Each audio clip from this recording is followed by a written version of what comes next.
Welcome home to USA Global TV and Radio, a place where dreams take flight, with authentic storytelling, diverse perspectives and meaningful conversations, where global stories unite and bridges are built beyond all borders. Discover world-class education, entertainment, hope and inspiration. Together, we're building bridges worldwide. Subscribe to our channel, USA Global TV. Download our app, USA Global TV. Be our guest or join our team. Visit usaglobaltv.com. Thanks to our founder and executive producer, Dr. Jacqueline Kerbeck. Music score by Yeffy Tang from Cloud Road Music. Voiceover artist Mike Porter. Creative direction by Paul Garcia. USA Global TV and Radio. Your home for global connection. All rights reserved. This video and its contents are the exclusive property of USA Global TV and Radio. Unauthorized use, duplication or redistribution in any form is strictly prohibited.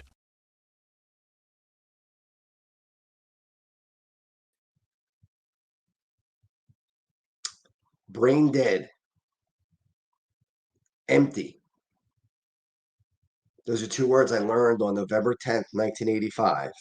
Words that I didn't know as a 10-year-old.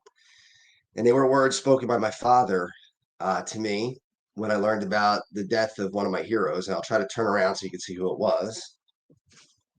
Pelle Lindbergh.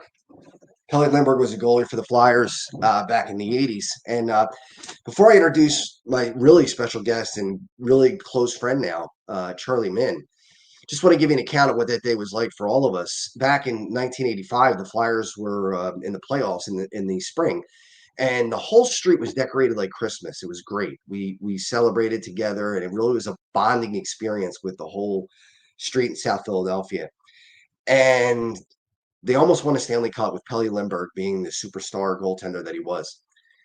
Great young team, was unexpected.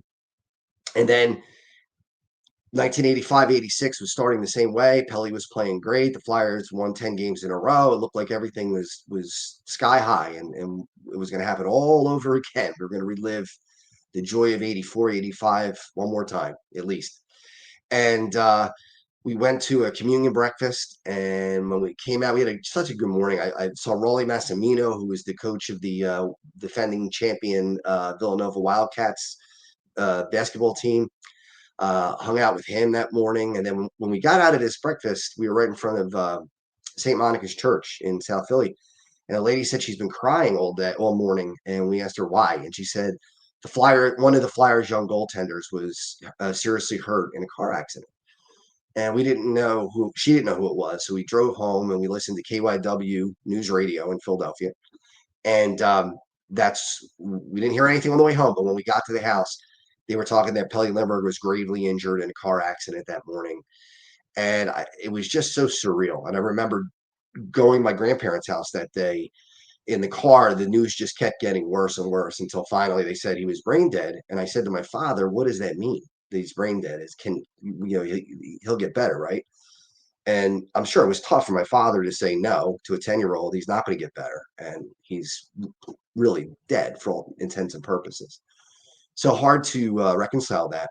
And I just remember the whole day feeling just completely drained. And my father used the word for that I didn't know, feeling empty. And I did. I felt really empty that day. And I've written about this. 20 years ago, I started to interview Flyers from the past and management from the past. Bobby Clark, Ed Snyder, Jay Snyder, so many different people, Kevin Cady, I'm Organic. And I really wanted to do something about Pelle. And I tried for so long, and there was really not much to do. But Charlie has done an amazing job with the Swede of Philadelphia, this documentary about Pelle Lindbergh, about his life and about his death. And I can't thank him enough for letting me be a very small part of it to help promote it, for him to use some of my editing. He allowed me to see a preview of the movie to give him some editorial ideas, and I really appreciate that. So with that, let's bring in Charlie Min, the director of the Swede of Philadelphia. What's up, Charlie? Justin, this was a long time coming, and I'm glad that we're finally able to connect, and the timing couldn't be better with the movie opening this Wednesday, the 5th. That's right. So tell me a little bit about it. How'd you get started in it, Charlie? What made this an important project for you? Bill Meltzer. You and I both know Bill, who is Yep. a hockey historian, really a Flyers historian. I had a chance meeting with Bill at Wells Fargo. I think it was called Wells Fargo 4 years ago. Yeah. And we just kind of hit it off, talking hockey and life and whatnot. And 4 years later, 2025 rolled around, and I was kind of looking to get out of the true crime genre. I got kind of burned out doing that. So I wanted to do a hockey documentary because hockey really is my love. And I noticed that Pelle Lindbergh 40-year anniversary was coming up. So if it wasn't for Bill, there's no way this movie would have been made. He gave me every contact, every lead, every email, phone number, you name it. And he truly was a producer on this film. And he also participated in the documentary as well because he co-authored a book about Pelle Lindbergh. So I couldn't have found a better person to help me with this project. And I can sincerely say there's no movie without Bill Meltzer. Absolutely. Yeah. And Bill, like you said, helped write the English version of Behind the White Mask, which was about Pelle's life and death, and just an amazing book. So I don't know if it's out of print, but if anybody can get their hands on it, it's a really good read, really uh, in depth for sure. Well, you lent me the book, Justin, and I can't thank you enough. And it's a shame. I don't think the book is in circulation. It really ought to be. And if Yeah, you're ever going to bring it back, this would be the year because the 40-year anniversary is in a week or so. So why not bring it back? Because based on some of the Facebook pages I've seen on Pelle Lindbergh, he's still very popular 40 years later, which says a lot for him. So I think the book is very informative. It was well researched, and the book should be in circulation, in my opinion. yeah, I agree. It should be, and hopefully it will come back. But Yeah. what I know that in sports we try to project what would have been. All right. What would Pelle have been, do you think, if he had lived and played another 5, 6, 7 years? Wow, that's a loaded question, Justin. We It is. can sit here until we turn blue in the face and predict what could have been. None of us will ever know for sure, but for the most part, I've heard people say he probably would have won one or two cups. I mean, we know how hard it is to win a Stanley Cup. It's the hardest trophy to win, and between all four major sports, the 4 rounds are absolutely grueling. You need some lady luck. You need hot goaltending, and you have to win in overtime. I've always said that in playoff hockey. If you don't win in overtime, then you'll be on the golf courses very soon. So, would Pelle have won a Stanley Cup or two? Probably. In '87, they went to the finals with Ron Hextall. The year Pelle died in '86, the team was burned out, from what I understand, and Bob Froese was outplayed in the playoffs. Had a great regular season. Actually, should have won the Vezina Trophy in '85, '86, and if Absolutely. it wasn't for Pelle's death, Bob Froese would have been traded to the LA Kings. So a lot of things happen because of Pelle's passing. And unfortunately, the Flyers haven't won a Stanley Cup in the last 50 years. And some people I've heard call it the Pelle curse. That's just some of the things I'm hearing. So unfortunate. Saddest day in Flyers history, easily. Pelle loved to go fast. And a lot of people try to tell him to slow down. But once that's in your DNA, Justin, it's just hard to shake. It really is. It is.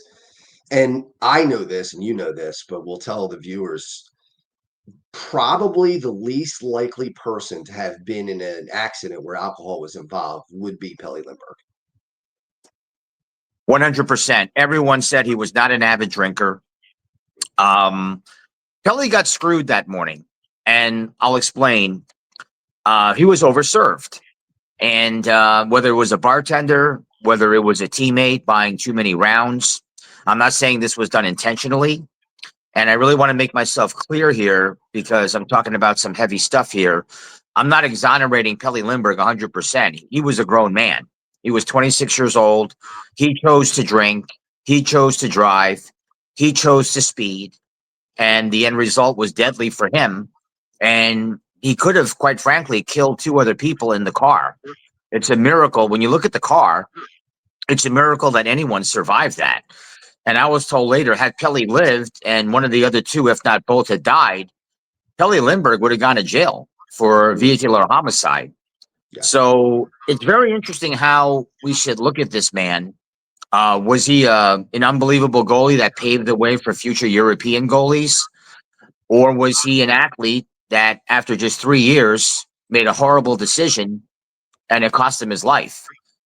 How do you look at this man? It really is an interesting sociology question, really.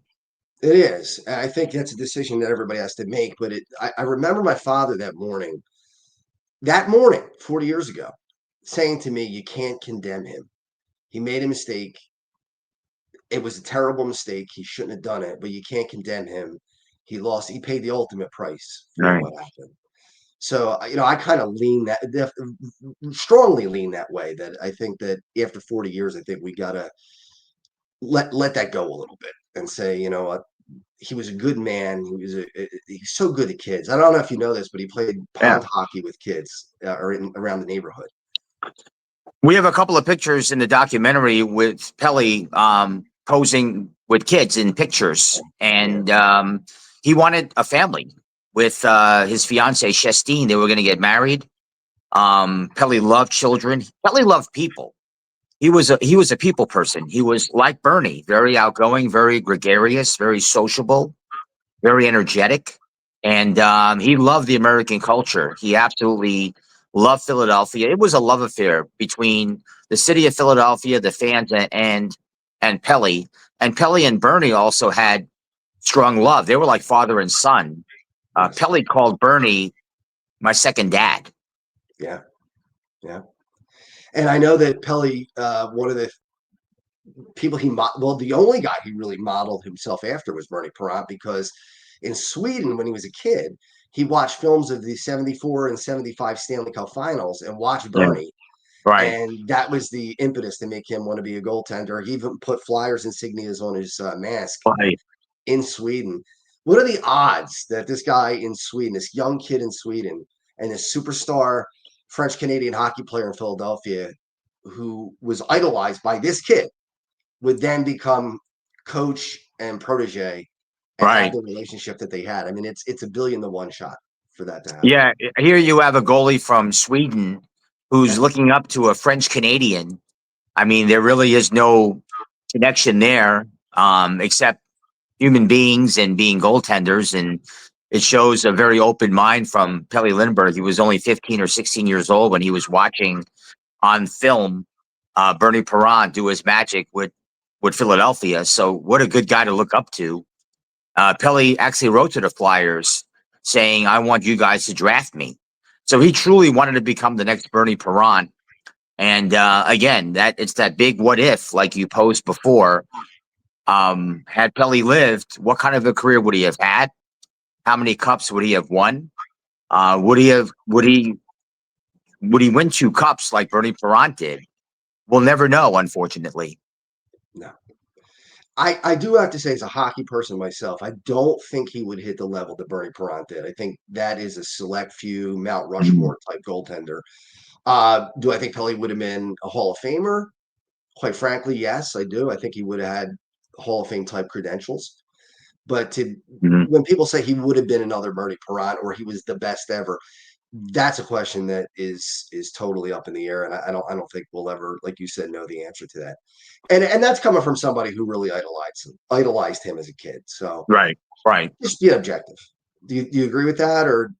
It's so hard to tell. I mean, Bernie was a very hard act to follow. To win it back to back like that, I mean, he was easier in his era.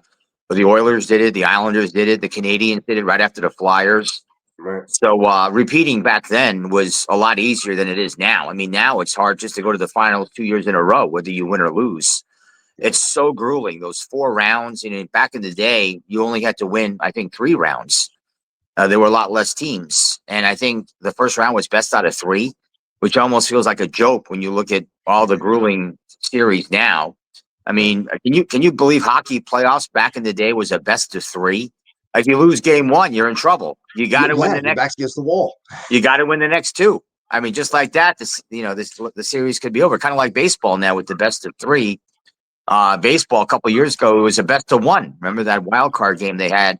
I could never understand that. You played 162 games and you decided in one game. But yeah, I mean that's a question that is often asked. What kind of a career would Pelle have had? And like I said, most people predict that he would have won probably at least one cup. But Justin, you and I know how difficult it is to win a Stanley Cup. I mean, the Flyers have gone 50 years without winning a cup. Some teams have never even played in the finals. So, I mean, look at teams like the Buffalo Sabres, and I think the Arizona Coyotes franchise has never played in a final. So it's just so difficult.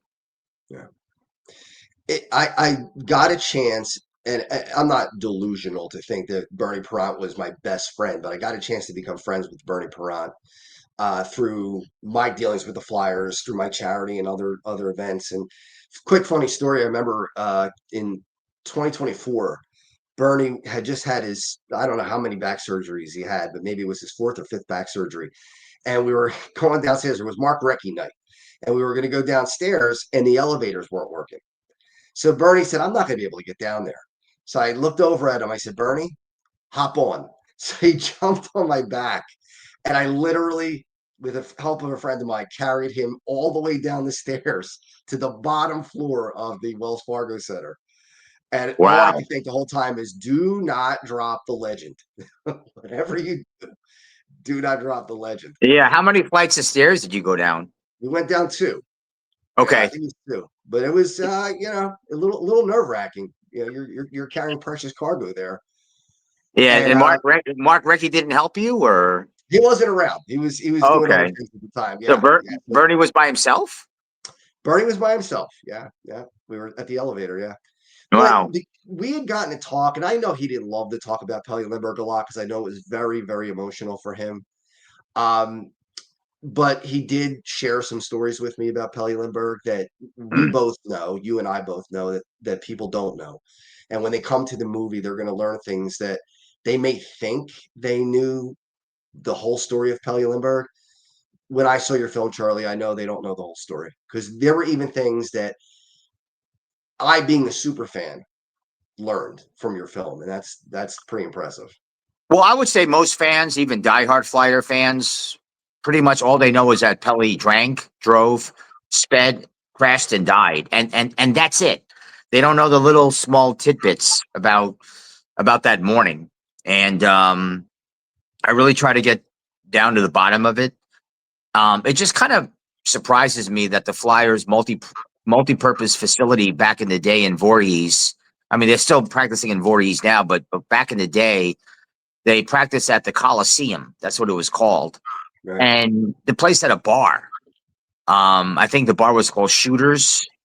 And I mean, Bob Froese, when I interviewed him off camera, he said to me, it's just too easy, right? It's just too easy when the bar is in your practice facility. So whatever the case may be, after practice, you just want to go to the bar, have a couple, just to kind of relax and lighten the mood a little bit. And, when the Flyers had a day off, they're so comfortable with the Coliseum. They probably know a lot of the people there. Right. And they probably got a lot of perks. Back in the 80s, when there's no social media, no cell phone cameras, you could pretty much do whatever. Like I think Bob summed it up when he told me it's just too easy. So, yeah, I mean, I just kind of think about that, and I'm like, a bar and a hockey facility? I mean, I don't know. It's a little odd. Yeah, and you got to remember these are kids. These are 20, 21, 22. Youngest team in the league. Yeah. They were. Yeah. I think Mark Howe was the oldest player. Well, yeah, at that time, I think Mark Howe was 30 or 31. It might have been the oldest player. Mike Keenan was 35 as a coach. And Bobby Clark was a GM at 36. Yeah. So, yeah, I mean, Bobby Clark, the GM, was younger than some of the players in the National Hockey League. So, Murray Craven and Rick Tocchet, who were front and center that morning, they were both 21, barely allowed to drink. And they were there that night into the morning at the Coliseum, along with Brad Marsh. Yeah, I mean, that morning, something horribly went wrong. And I say Pelle got overserved. His blood alcohol level was more than 2 times the legal limit. And the fact that he was not an avid drinker really made me think that, okay, what went wrong? I mean, did Pelle not know that he was drunk? Did he not know that he was intoxicated? Did the bartender just recklessly serve the person? I mean, that's actually against the law to serve someone when they're not all there. You're not supposed to do that. Right, it's called the social host law. Was Pelle's teammates irresponsible as well, buying him rounds? I mean, should they have known that he was maybe slightly impaired? But you raise a good point. These are kids. They're 21 years old. They're not 30. They don't have enough life experience to perhaps see the other side of the fence and look at a human being and go, you know something? I think he's had enough. You know, when you're young. Go ahead, sure. Yeah, the 80s was very loose. I mean, I had a couple of people in the movie tell me I drank and drove. I mean, they literally told me that. Yeah. So different culture back then. I'm not saying that makes it right. I'm not condoning it, but it's a whole different time now with social media and everyone looking at every move you make and is possibly being recorded. You know, back in the mid 80s, it was very, very loose. It was. And I think that was across the board. I don't think that was just hockey or just athletes. I think that was pretty much that's why you had mad mothers against drunk driving. You had sad students against drunk driving. I think that's why those started up, because it was so prevalent in the 80s that, you know, people were losing their lives for, you know, just having a couple drinks and going driving. It just wasn't right. Wasn't and the seatbelt law in New Jersey was just put in months before the Lindbergh crash. In 84, there was no seatbelt law, if you could believe it. In New Jersey, you could literally drive without a seatbelt and not get into trouble.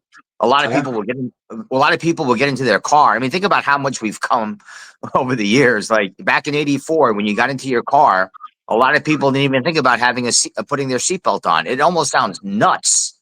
But and speaking of which, the investigators told me that Pelle and Ed Parvin were not wearing seatbelts.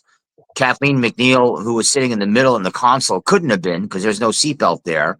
Right. And the investigators told me, a couple of them, that had Ed Parvin and Pelle Lindbergh been wearing seatbelts, there might have been a different outcome. Yeah.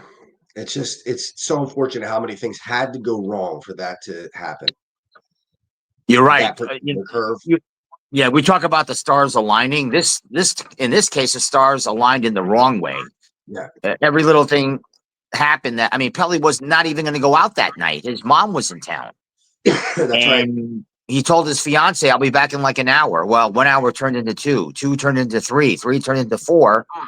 And then before you know it, the night's getting deeper and deeper. And I personally think that Pelle did most of his drinking at the Coliseum. I think he had a couple at Bennigan's, but I think the Coliseum, I think the Coliseum is where most of the damage was done.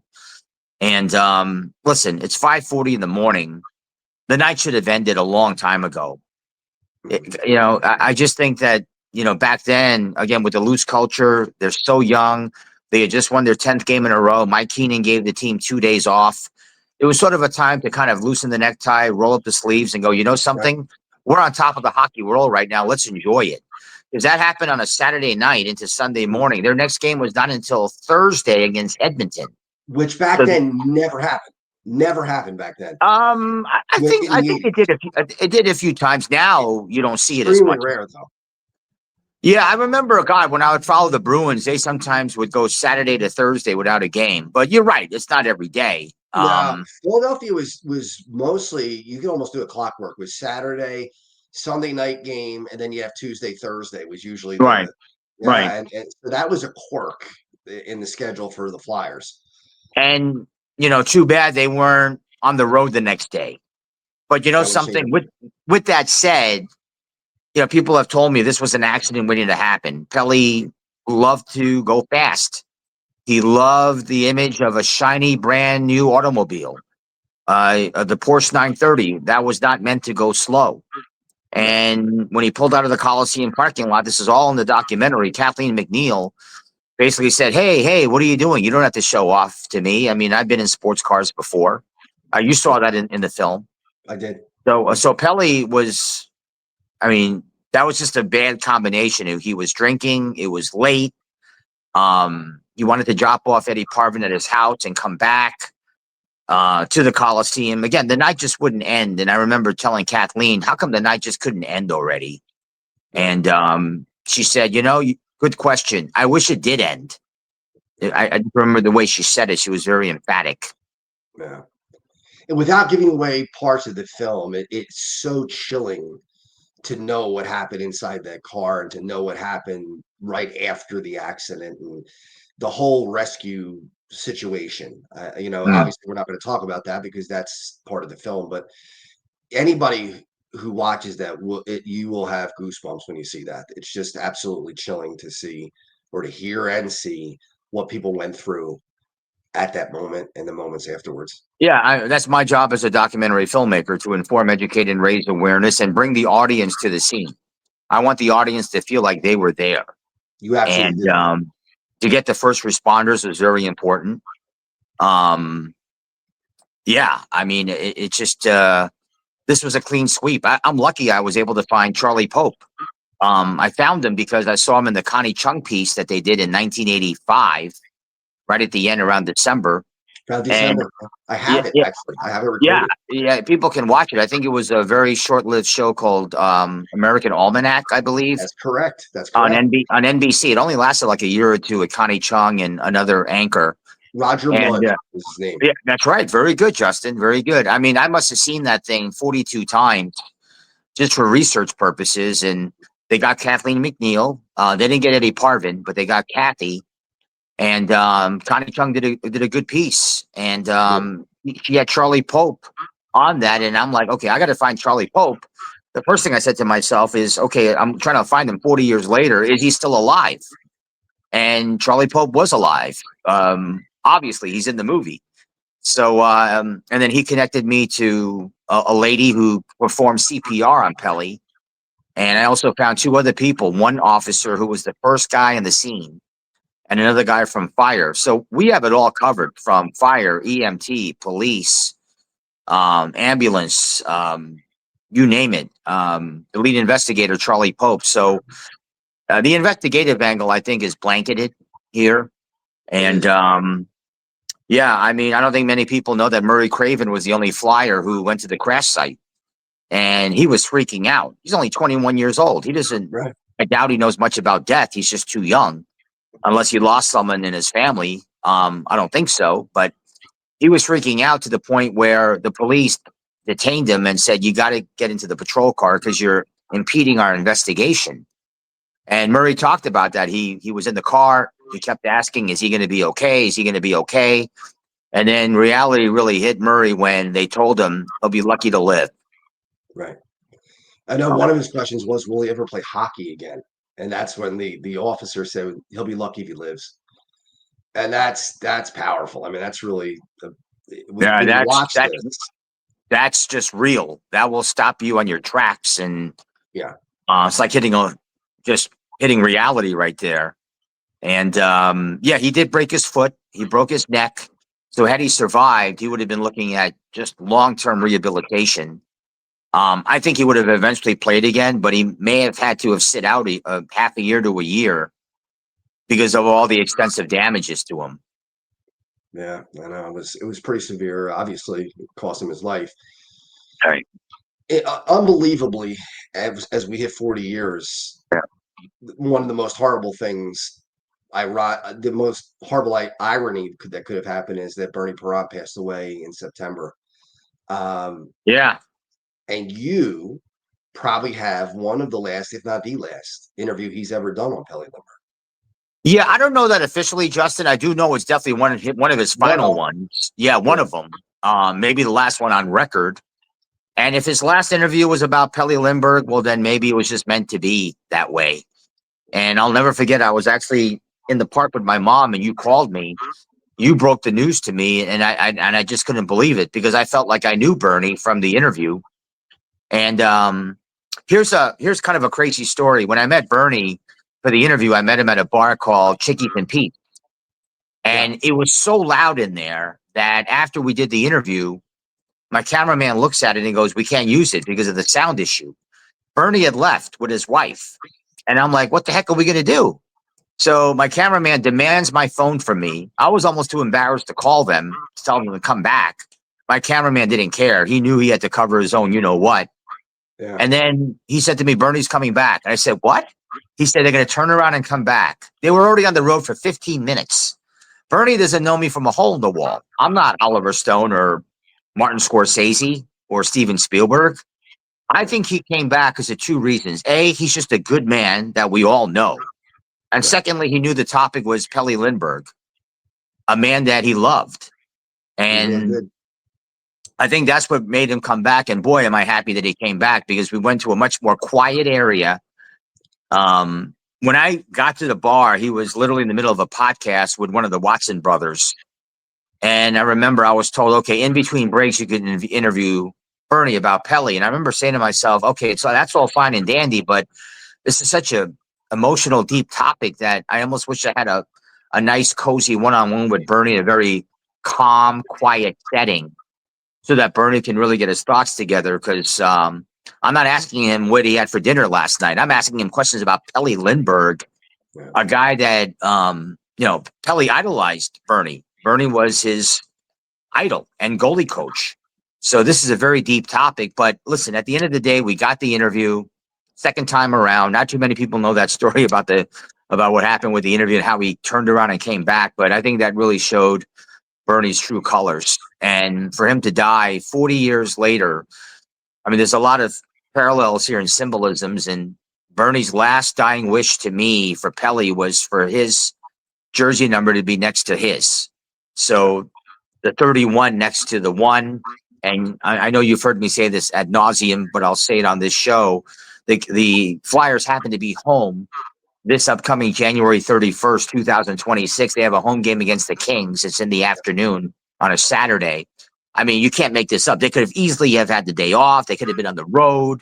They could have been sitting at the Four Seasons in Denver about to play the Avalanche. They're home on Saturday the 31st. That's the day to retire Pelle's number. The 1 next to the 31 on January 31st in 26, which is how long Pelle lived for. 26 so, years. Yeah, if they don't retire Pelle's number on that day, they're never going to retire it. I do know that part of the pushback, there's two things that are part of the pushback, because I've talked to the Snyder family. I've talked to Bobby Clark. And you've seen my interviews on YouTube, where I've talked to many people. So I have some connections within the team, not decision-making connections. But I've asked them, I said, why can't they make an exception in this case? And there are two things that they're worried about. One is the drunk driving aspect of the accident. And number two is Pelle didn't live long enough or play long enough to warrant being in the Hall of Fame, the Hockey Hall of Fame, and then get his jersey retired. And my argument to that is, number one, it's 40 years. I think we can let it go, the drunk driving thing. I think it's time to put that to bed. It happened. It was a mistake. He paid for it. The other thing about the Hall of Fame, Barry Ashby's number is retired, number 4, and he passed away from leukemia. He was not a Hall of Famer, so his number's retired. So that doesn't hold water either. And I'm wondering if it's the optics. I wonder if it's just the pushback. And why can't we let it go now? Why can't we just say, all right, we know what happened, but let's overlook that and do what I think and many people think is right. I know the Perrant family would love to see it happen in honor of not only Pelle, but their own father and brother, So Justin, let me turn this around. Let me be the interviewer here. A, do you think it'll ever get done? And B, are you surprised that Mr. Snyder didn't do it? Because he lived through the 30-year anniversary. Jay Snyder and I had a 2-hour conversation, and Jay Snyder said we threw that around for years, and it was the drunk driving that really was the key. Yeah. Well, I was talking more about Ed. Ed, we didn't get into it as much. We didn't get into that as much. I talked to Ed for about a half an hour. I talked to Jay for about 2 hours. Right. So it was a little different. But the biggest thing I think was the worry that there would be pushback because of the drunk driving. But at 40 years, I think it's time to let that go. And I think it's time to, I mean, obviously you and I can't make those decisions. I hope that people board the train and maybe we could push that to happen. I know Kim Perrant wants that to happen. Well, Bernie told me that, I remember during the interview, this is in the film, he said, you know something, I'm going to push it. It's Right. been 40 years. He said that to me. Yeah. And if Bernie said it, well, then that carries a lot of credibility and weight. Yeah. So, like you said, it's been 40 years. It's not like it happened 2 years ago. Right. And if you look at some of the Facebook pages that memorialize Pelle to this day, why not do it for sentimental reasons? Yeah. And listen, he made a mistake. No one's denying that. But maybe it's time to really let it go and forgive him and go, look, he's not, yes, it's horrible what happened, drinking and driving. But at the end of the day, unfortunately, he's not the only one that's done that. Right. And people need second chances, whether they lived or even their image needs a second chance, because if we just live this way with guilt and never forgiving, and then we'd have even an angrier world on our hands. Kathy and Ed were very forgiving in their interviews. So when you look at the totality of this whole thing, 40 years, Pelle was beloved. The two survivors have no bitterness towards Pelle. At least that's what they told me. Yeah. The Facebook pages that are pushing for it. I mean, why not? It's kind of like that Detroit pitcher who got robbed of a perfect game, Galarraga. I thought Major League Baseball should have stepped in and go, you know something, we're going to make an exception here, because that blown call at first base by umpire Jim Joyce would have ended the game. It's not like that was the second out. Yeah. So they could have called that a no-hitter, a perfect game, something that Galarraga never got. Or maybe they could one day down the road give him that perfect game. Hopefully it won't be 40 years. But yeah, I mean, I think in the Pelle case, you can certainly make the argument that his number should be officially retired, even though they're saying, well, it's unofficially retired. Nobody has worn it since. Then But just make it official. well, I just think if you're going to retire a number, do it the right way. Have the jersey number up in the rafters. And I tell you, when that 1 and 31 are next to each other, it might be the loudest moment in Wells Fargo history as the banner's going up and the 31 inserts very nicely next to the 1, and we could all then move forward. Yeah.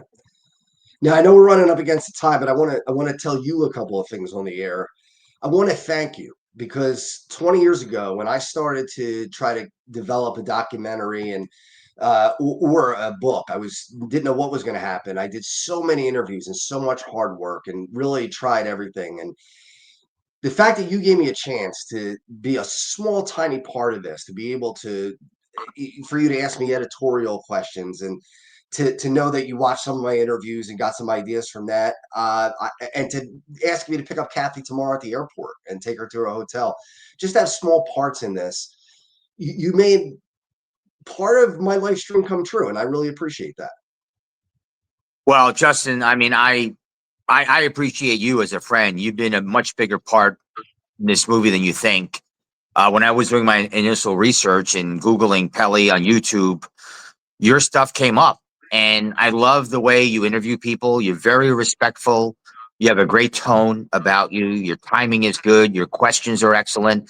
You have the DNA of Broad Street. I don't. So I learned a lot from you. And you're an inspiration to me because of your passion and your knowledge of the Flyers. And if anyone deserves to do a documentary on Keenan's kids, it's you, because you lived through it. And again, you care about it. You're from the area.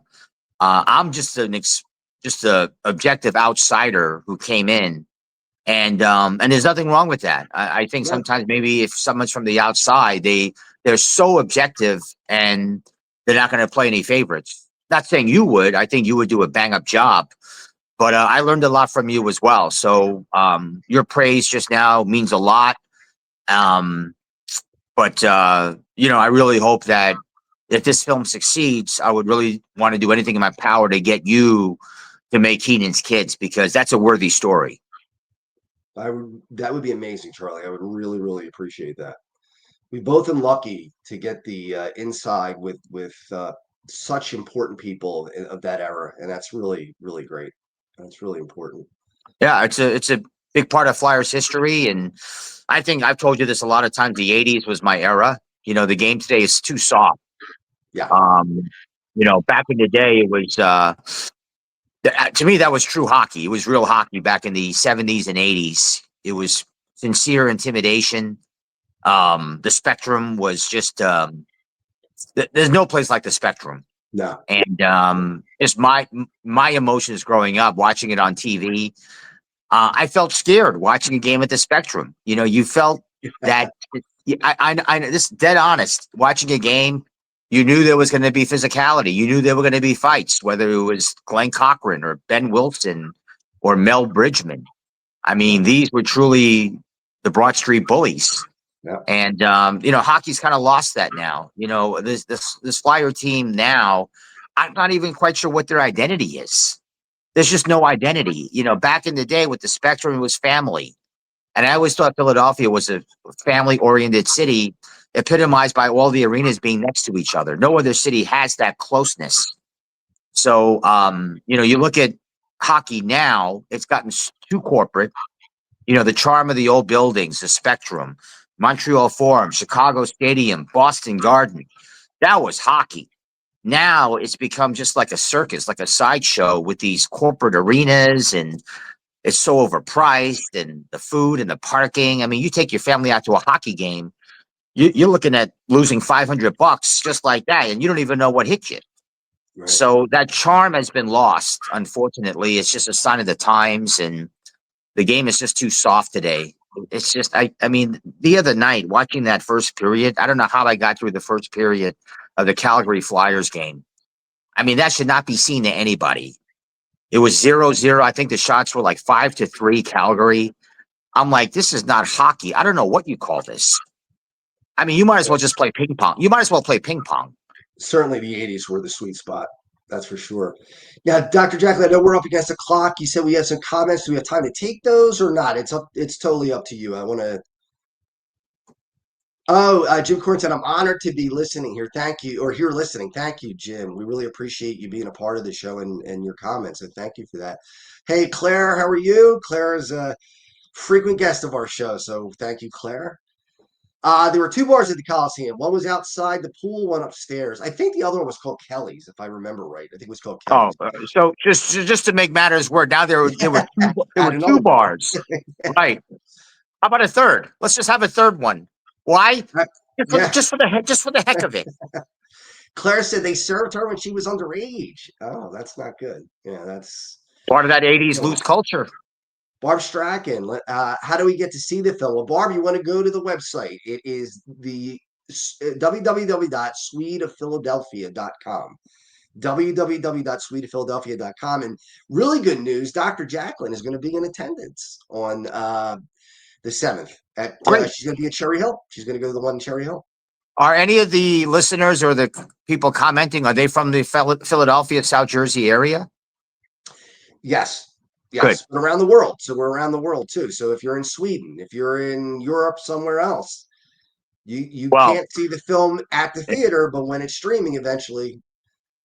Well, if you have a Sweden connection, then you got to see the movie. It's called The Swede of Philadelphia. That's right. And I actually contacted the consulate to let them know about the documentary, and they were very thankful. They're like, "Oh, thanks for letting us know," because hockey in Sweden is a religion. And one of the reasons is Pelle Lindbergh. Yeah, Pelle Lindbergh played on the 1980 Swedish Olympic team, and he's famous for being the only team not to lose to the United States. The goal-winning United States hockey team in 1980, led by the captain, Mikey Ruzioni, and the goaltending by Jim Craig. Yeah. So Amo Gracia is going to be there, a friend of mine, play hockey with him. So as we wrap up the show, I know we're running a little bit over. I just wanted to say again, thank you, Charlie. You really did a wonderful job. I again appreciate you letting me live out a little bit of my dream too with this, and what you've done to help my charity Checkmates has been helpful. We're trying to help as many people as we can. Kevin Pulse has been very, very good for us. I mean, I think he's done a great job in promoting and all those things. So it's going to be a special night Wednesday. I think it's going to be a great night on Friday. We'll both be in Voorhees, Charlie and I in Voorhees. Yeah. Yep. The Perrott family will be there. The first responders will be there. Kathy McNeil will be there. So and Ed Parvin too, I was told. Oh, good. Okay. Yeah, he texted me. He said, I'm going to go to Voorhees at 7:30. So if people go to the 7:30 show on Friday night in Voorhees, first of all, the tickets have already gone over 100 for that show. So if you're going to get your ticket, get it now, because I think it's going to sell out. The 7:30 p.m. in Voorhees, and we have that sneak preview Wednesday night in Oaks, Pennsylvania, at the Oaks Center Cinema. And we also added a showing on Thursday at Oaks too. So Oaks kind of got the lead on this, but AMC Cherry Hill, AMC Voorhees especially, and then you see some of the other AMCs. I still don't have the show time for that. They have to give it to me obviously as soon as possible, if not by tomorrow. And AMC Neshaminy, possibly Plymouth Meeting, and also maybe one other location. So we need to really hit and give some love to the Pennsylvania burbs, because at first it was only in South Jersey and downtown Philly. And I know some people don't like driving that far. They don't like driving in. I get it with the hassle, with the parking and the traffic. So that's why getting it into some of the Philadelphia suburbs on the PA side is very important. Yep. And as we wrap up, I just want to say one thing. We are going to have a little bit of an after party on November 7th, the Friday that we're going to be. I didn't even know that. Yeah. So anybody who would like to attend the party, it's not going to be formal. It's going to be informal because it's very hard. I want you to reach out to me at justin@checkmatescharity.com. What we're going to try to do is there's a restaurant nearby that's open until 2:00 in the morning.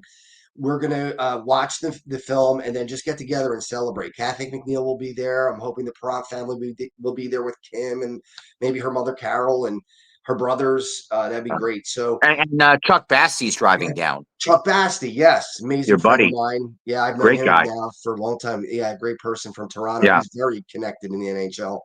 So yeah, reach out to me, Justin@checkmatescharity.com. We'll talk about if you want dinner. But Charlie, man, I want to thank you, A, for being the great friend that you are, and B, allowing me to be just a part of this, and C, just doing this for Pelle and for Bernie now too. Yeah. And Justin, right back at you. You've been a tremendous help. And like I said, during my research, you were a big source. And if anyone listens to Justin, if he ever makes Keenan's Kids, watch the way he interviews people. He's so respectful. Charlie, I appreciate that very much. Yeah. You got it. All right. So I'll see you this week, buddy. Yeah, you got it. Talk to you soon. Right. Thanks, everybody. All right. All right, ladies and gentlemen, I want to thank you so much. I know we went a little over, so I want to thank Dr. Jacqueline for the little extra time that we had. And it's just going to be an amazing night. It's something that's been a dream of mine for a long time. And to be associated with it is just, I never thought this would happen 40 years ago when I was a 10-year-old kid crying on my bed when I found out that Pelle was gone. And now to be able to do this is just phenomenal. So thank you for watching, and I look forward to seeing you next week. And I hope I see you this week at the movies. So come to Oaks, Cherry Hill, Voorhees. I'll be at Voorhees and Oaks Wednesday, Voorhees 7:30 on Friday. So that's it for you as a whole, body, mind, and soul. Thank you for watching. Thank you, Charlie Min. Thank you, Dr. Jacqueline, and all those who participated. Have a great week. Nestled in the heart of the Blue Ridge Mountains, the Horseshoe Farm has always been more than a destination. It's a living, breathing reflection of community, connection, and transformation. Once a humble family farmstead, it has evolved over the years to become a sanctuary for travelers, seekers, families, and friends alike. Originally reimagined by the Turchin family as an Airbnb property, the farm began its journey into hospitality with simple roots, welcoming guests to experience the beauty and peace of the sacred land. As word spread and the vision deepened, the property organically blossomed into a boutique resort, rooted in the values of slow living, intentional experiences, and the magic of gathering. Today, the Horseshoe Farm is a 90-acre experiential retreat that merges hospitality, wellness, and culinary excellence. It is home to the Stable Spa, the Silo Cookhouse, distinctive lodging options, and a curated calendar of events that nourish mind, body, and spirit. Our guest experience is designed to be both grounding and expansive, where the comforts of luxury meet with the simplicity of nature. At its core, the Horseshoe Farm is about transformation of land, of self, and of community. We are proud of where we've come from. We are confident in who we are today and excited for the road ahead. Hello, I'm Dr. Jacqueline Kerbeck, also known as the Listening Mentor and President and Founder of USA Global TV and Radio. I had the opportunity, the pleasure of attending a retreat at the Horseshoe Farm just recently. I was so impressed with all of the opportunities that were presented to me in this glorious setting, as well as the highest level of customer service, that I've decided to put together a retreat at the Horseshoe Farm in Hendersonville, North Carolina, United States of America, June 3rd through the 6th, 2026. You can expect to have a beautiful time of relaxation combined with learning, community, collaboration. Do consider joining me in this wonderful opportunity to reconnect with yourself, with others, and with nature. For more information, email me at drjacqueline@usaglobaltv.com. Every woman carries a story of strength, of purpose, of light. Through her courage, the world is transformed. Through her grace, generations are inspired. This is Iconic Women. Within Every Woman Lives a Goddess, a celebration of brilliance, beauty, and empowerment. Join us every Wednesday at 11 a.m. New York, 4 p.m. London time, only here on USA, Global TVR, and Radio. Featuring the iconic Dr. Jacqueline Kerbeck, honoring voices that shine across the world. Subscribe to our YouTube channels, USA Global TV and Dr. Jacqueline Kerbeck, to watch and engage with all our content. World-class education, entertainment, hope, and inspiration. USA Global TV and Radio proudly presents Tracy Cram-Perkins, a dementia caregiving survivor teaching how to balance care with peace of mind. #1 resource for dementia caregivers. It's the book Dementia Home Care: How to Prepare Before, During, and After. Over 17,000 copies sold of this must-have guide. And now a testimonial from Tracy Smith. If I was to describe this book to someone who is going through a similar situation, I would underscore how important it is to have some sort of a tool or a guidebook to help you through certain stages. And there's so many, it's such an unknown topic to the average person. And to have this as a reference is essential. It's going to help you get through it personally, as well as help your loved one manage. To learn more, go to tracycramperkins.com. Tracy Cram-Perkins is an award-winning author. She's also the host of Dementia Home Care television show. Watch it here on USA Global TV and Radio. Thank you, viewers and listeners of USA Global TV and Radio, for joining us today. We're honoured to have your time and attention as part of our global community. At USA Global TV and Radio, we believe in the power of authentic conversations, meaningful connections, and creating a world of possibilities together. Want to be part of something bigger? Join our team of elevated listeners at usaglobaltv.com, a space where your voice matters and your ability to listen transforms relationships. Stay connected with us across all our platforms for thought-provoking discussions, expert insights, and empowering stories. Subscribe to our channels at youtube.com/c/usaglobaltv. Follow us on social media and explore the endless opportunities we're creating for growth, learning, and inspiration. Together, we're not just broadcasting, we're building bridges and changing lives one conversation at a time. For inquiries, contact us at info@usaglobaltv.com. Music by Johnny Dies. Produced by executive producer and director Dr. Jacqueline Kerbick. Voiceover by Mike Porter. Creative direction by Paul Garcia.